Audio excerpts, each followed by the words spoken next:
Here's our first site presentation. Thank you, thank you. So, I did Nimes for my site presentation, and Nimes is a region in southern France with many Roman sites scattered throughout it, and it was added to the ever-expanding Romans sometime before 28 BC, becoming a Roman colony, and you can see it. It's in red there, so southern France, modern-day France.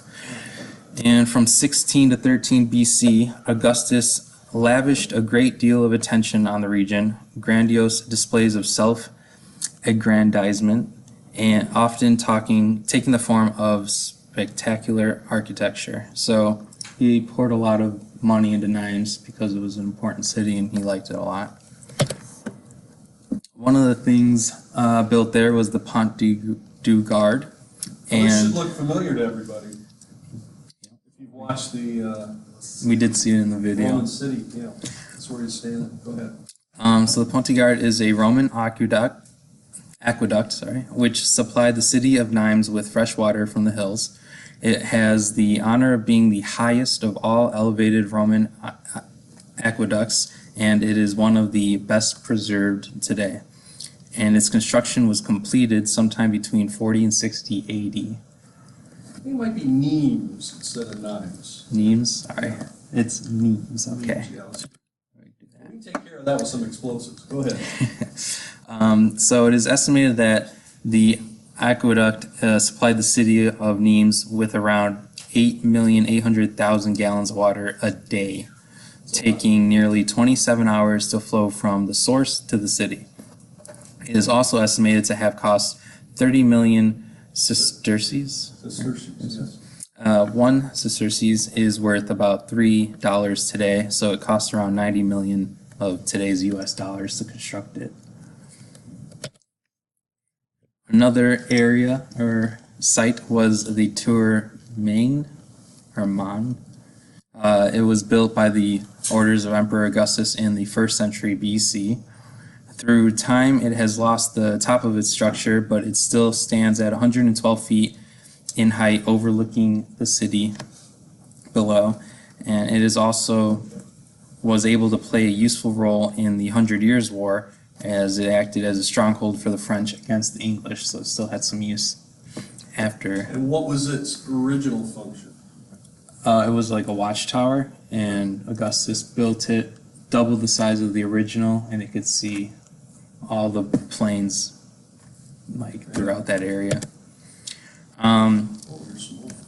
Yes. So I have the wrong picture. There's supposed to be a different picture there because that's the next structure. But continuing, the Mang Tower is the only remaining vestige of the ancient fortification of Nimes built by the Emperor Augustus, standing on Mount Cavalier. You see it in the background of the picture. Oh, that's what it is. Yep, you're right. Right. Jogging my memory. It's in the background. So this is an artist rendition of like what it would look like back then. So they have a temple and there's it in the background. Yeah. That's what it is. Thank you.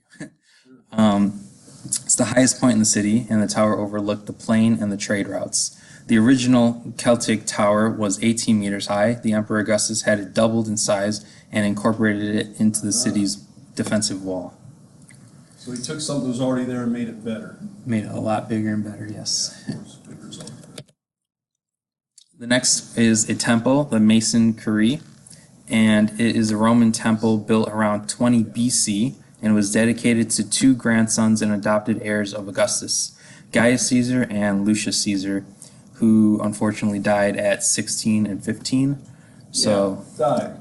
Yeah, they never made it to be emperor or anything. The Mason, in the prime of their youth. Yes. The Mason Curie is the only ancient Roman temple to be completely preserved. That is a nice temple. It is. In the centuries that followed the fall of the Roman Empire, the building served successfully as councilor house, canon's house, stable, seat of the first prefecture of the guard, before becoming the departmental archives. Restoration work in the 19th century, during the 1990s, and again between 2006 and 2008, have restored the temple to its former glory. and that's just like up close shot of like the detail that I thought was pretty cool. It was like very detailed architecture. Corinthian capitals. Yeah, super nice. And then I have the Les Arenas, which is a twin-tiered amphitheater and was built around 100 BC. And this arena could once seat 24,000 spectators and it staged gladiatorial contests and public executions. And I just found that was neat that they actually are, it's still in use today, that they put on concerts in there and stuff, but you have to be careful, obviously, because it's architectural. And public execution.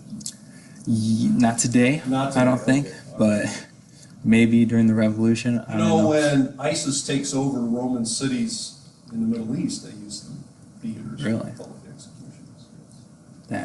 That's too bad. Just a happy thought at the start of the day. Okay, go ahead.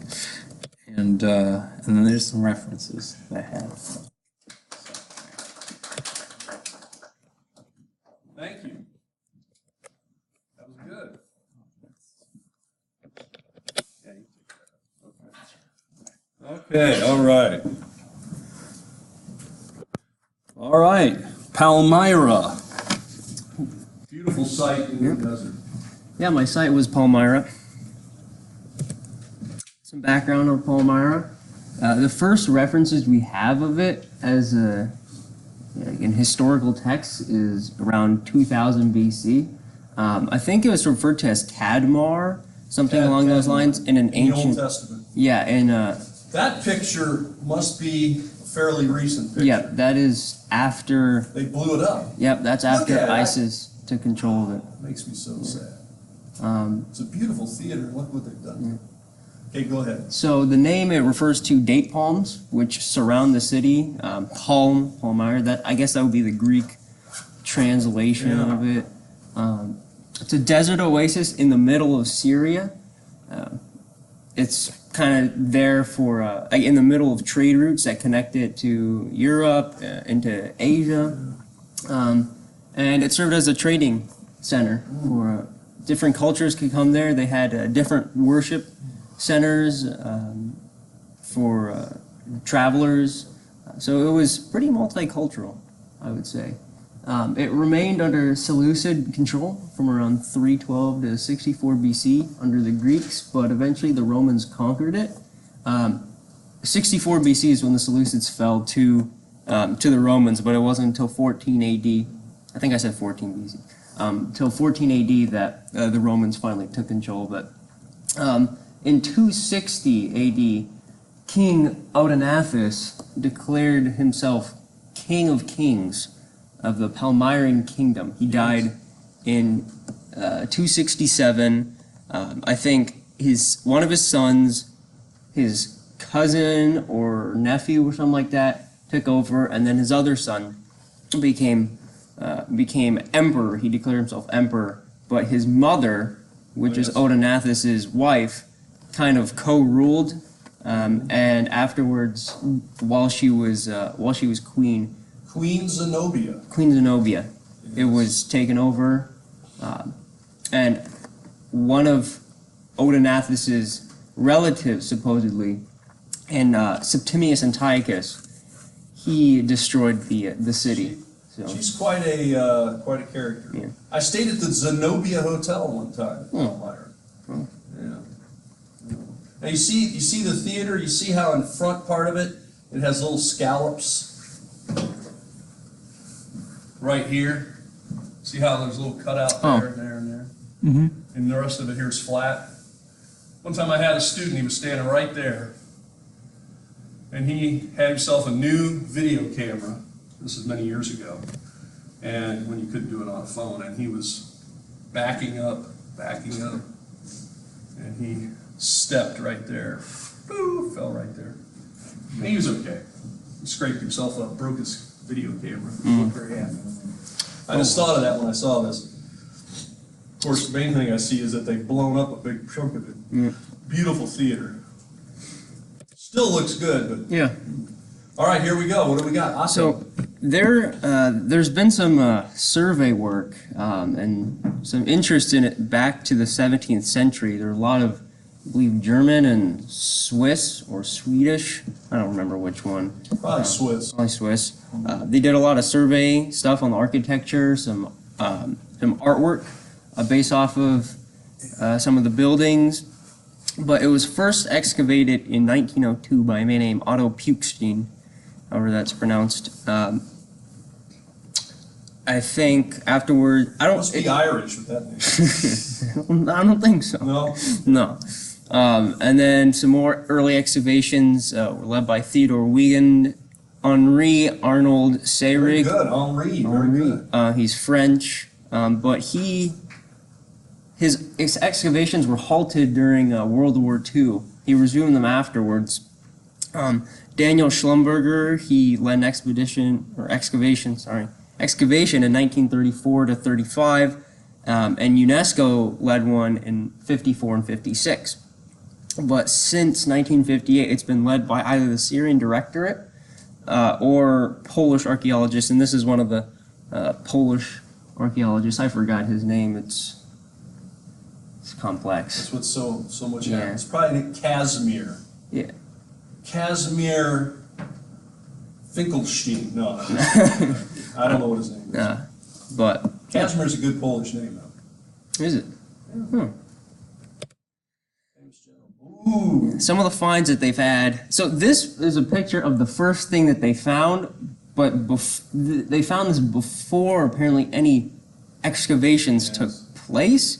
It was discovered in 1882 as a Palmyrene tariff. And where is this housed now? This is housed in, let me get the name right. It's housed in Russia. Why can't I remember the name? I don't know. It's one of the, St. Petersburg? it's in St. The Petersburg. Hermitage? The Hermitage, that's what it was. That's what I thought. Yeah. So yeah, that's where it's Never heard housed. of it. No, I've been to the Hermitage. It's an amazing place. Yeah, it discusses a lot of. Russians stole a lot of good stuff and put it in there. I believe it. I feel everyone We'll has. just say they acquired it. You know, if Using it for There's just a reason Yeah. all of Eastern Europe is missing its national treasures. yeah, National Treasure, Eastern Europe, starring Nicolas Cage.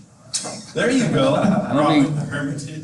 Robbing the. Oh, man, that would be a good one. Yeah. They have to deal with the Yeah. Ruskies. Okay, Yeah. go ahead. So, it's apparently one of the best examples of ancient Roman economic life. It is. It's a pretty You could big. write a whole book just Yeah, on the that's- Palmyran tariff. That's pretty big right there. I don't know. Yeah. It's a wonderful site. Yeah.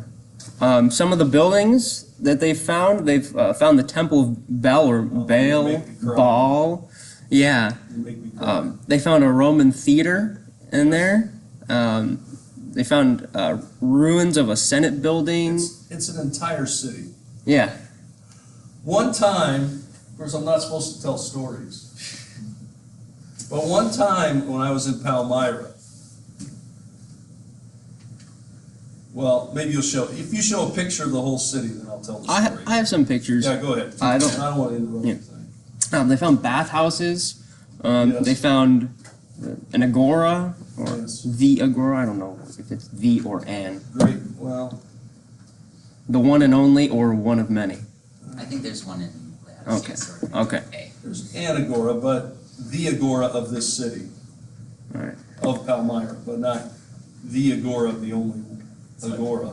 You're looking at the tile there? What are you looking at? I just saw like smoke coming out of the window. Well, don't mind me. Okay.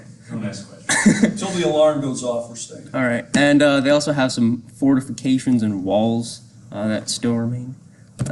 These are some of the pictures there. The top left is the Temple of Bel. Yeah. I'm pretty sure that this is before 2015. Yes, that is unfortunately, there has to be an after. Right next to it is remains of the Senate building, I believe.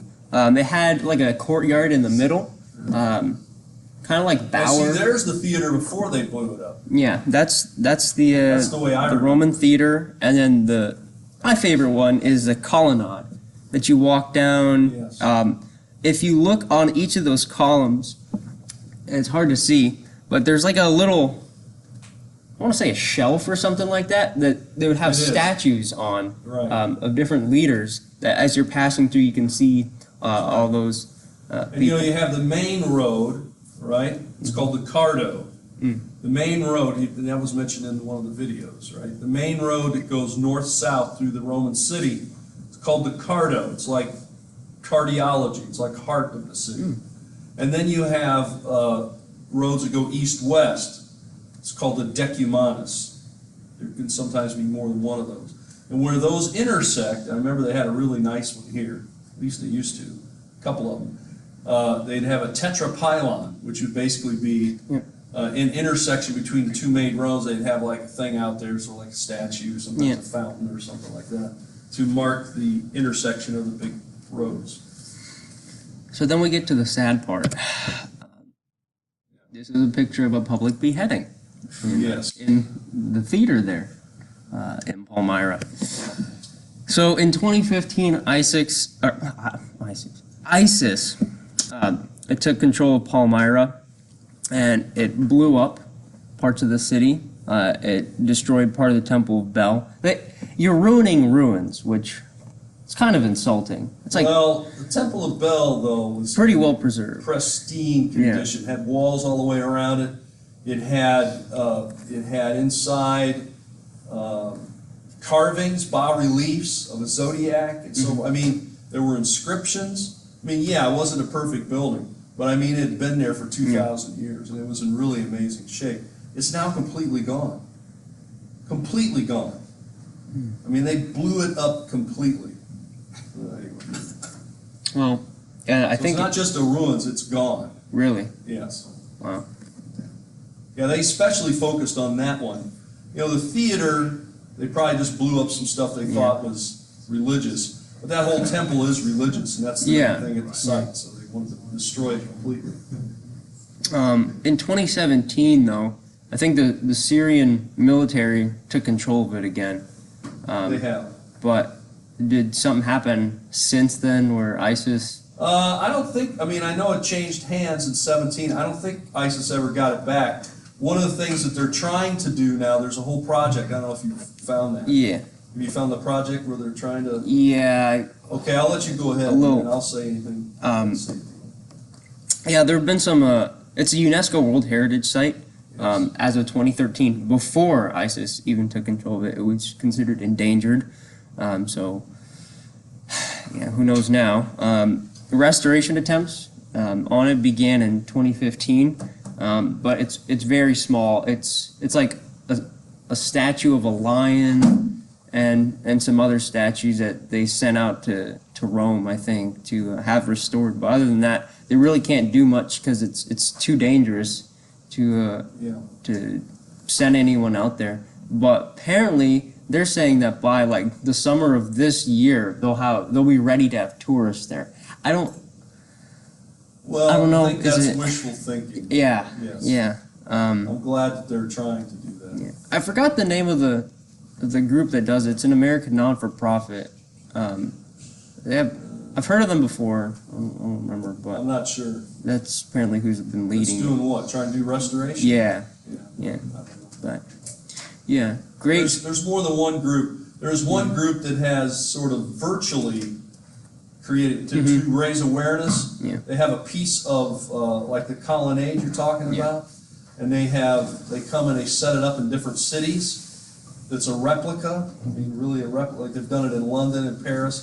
I think it's been in New York. And what they're just trying to do is also it's to raise awareness and probably also to raise money to try to restore the city.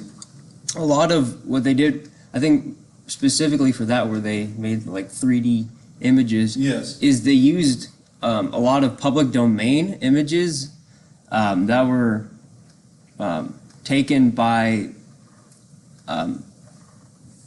like an open web software developer from Syria who ended up getting captured and was executed in like 2016.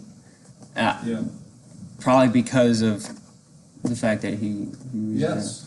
so it's a sad The situation. man who was the keeper of antiquities, sort of the Department of Antiquities guy at Palmyra, I've met him before. but he was probably like 83 years old. He still had the job. When he knew they were coming, he got people to help him, and they hid a lot of things in caves nearby, and in some of the tombs and stuff like that. And so when ISIS came, they found out he had done that, and they wanted to get to all of that stuff. And they tortured him. He wouldn't tell them. They finally beheaded him. Wow. The antiquities guy, Well, that's a sad way to end this presentation. Oh, is that the end? Yeah. Oh, So, I would say it's up to your interpretation, but I don't think it's one of those situations. It's a sad, it is. yeah. No, there's not much interpretation here. Yeah. These guys blew it up. The Temple of Bel, well, they blew it up completely. Our next presentation is on Olympia. Quick question, why is it not on the screen? Oh, hang on.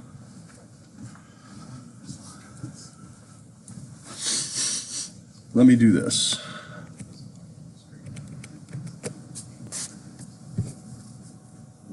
Okay. There we go. Whoa, that's not good. Hang on one second.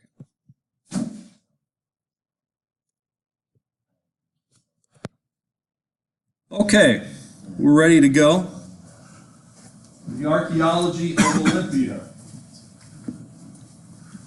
All right, I chose Olympia because I've always been very fascinated and intrigued by Olympia, and it's somewhere I'm probably going, not this year, but next year to actually run a race there, so it's very interesting to me.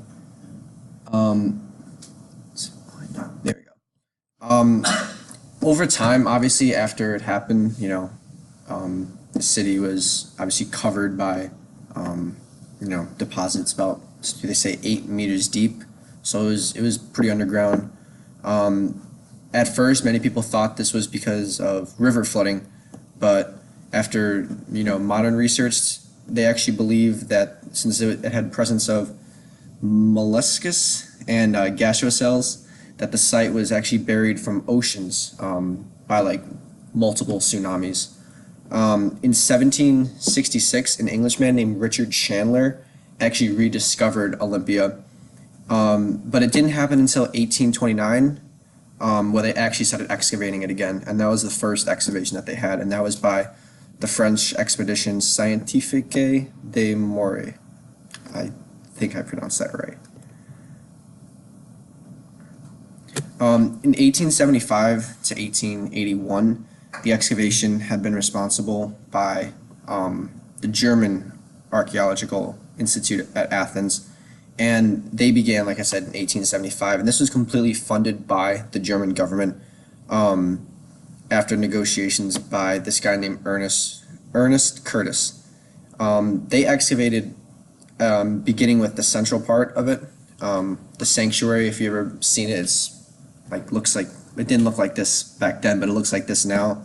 So they started with that. They went to the Temple of Zeus, the Temple of Hera, Metroon, Echo, Balaton, treasuries, all the main things of Olympia.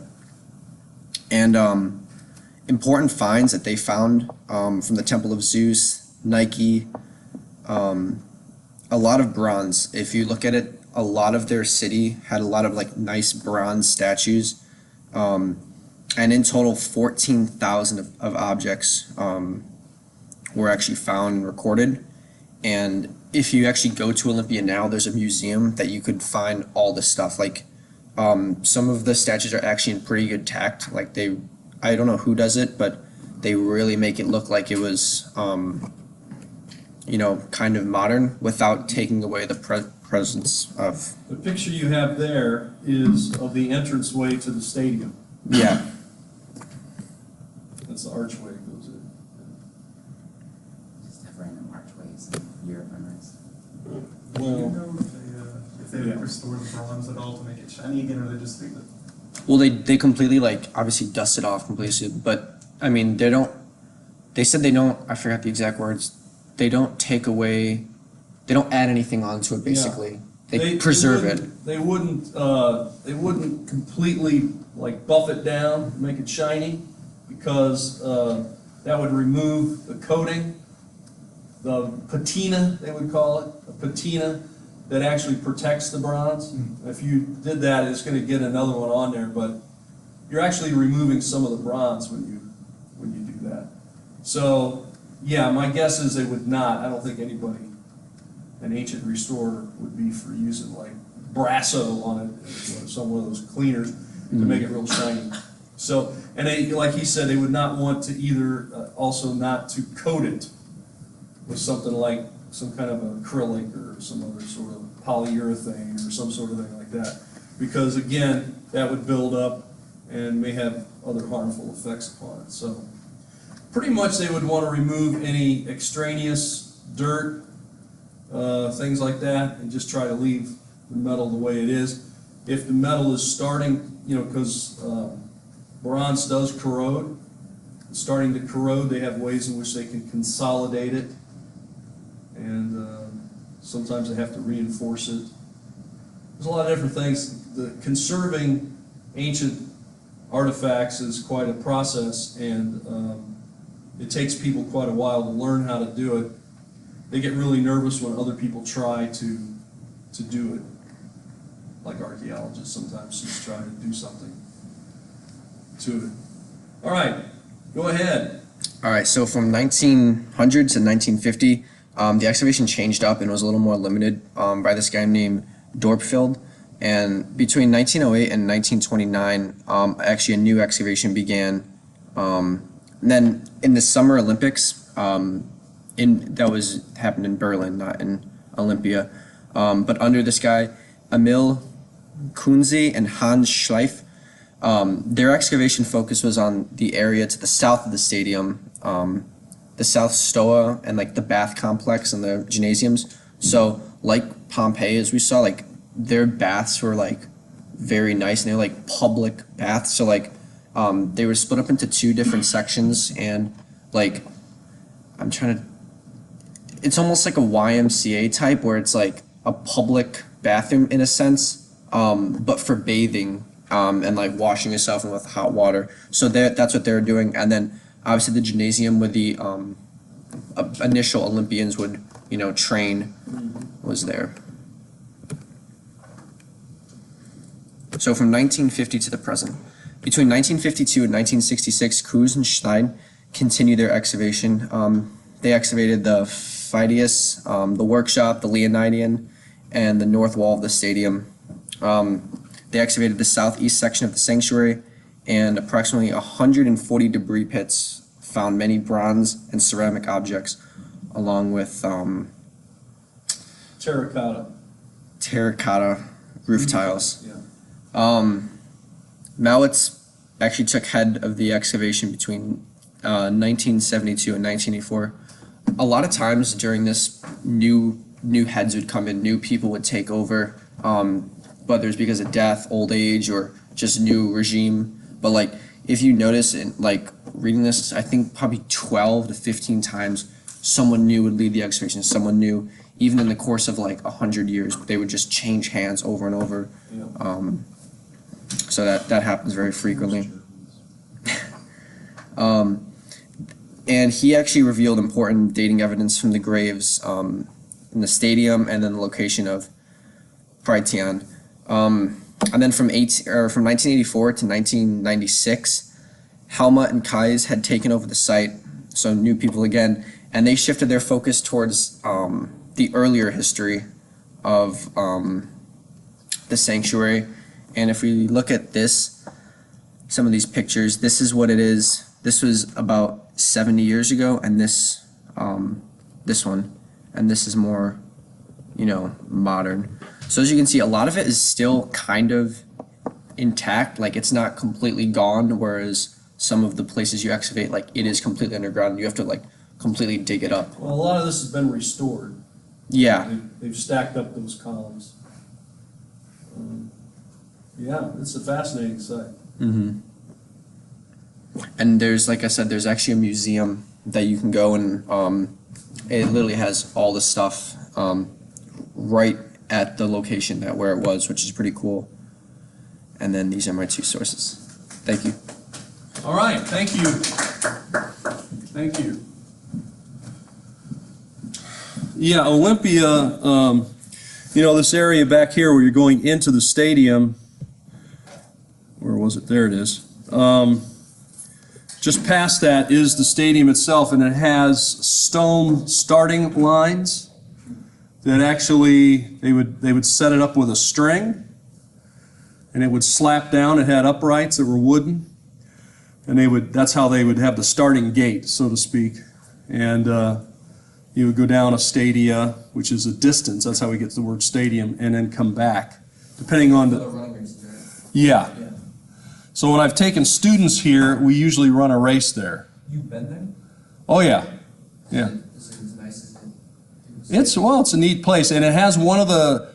Now, of course, it's not very good shape now. One of the seven wonders of the ancient world is the temple to Zeus. Yeah, the statue of Zeus. Yeah, I think you had it on here. That's a second slide. Yeah, this. But it doesn't look that good today. But inside of it, it had a statue where he's seated, that if he was standing up, his head would go through the roof. That's how big it was. So this is the Colossus, you know, the huge statue of Zeus.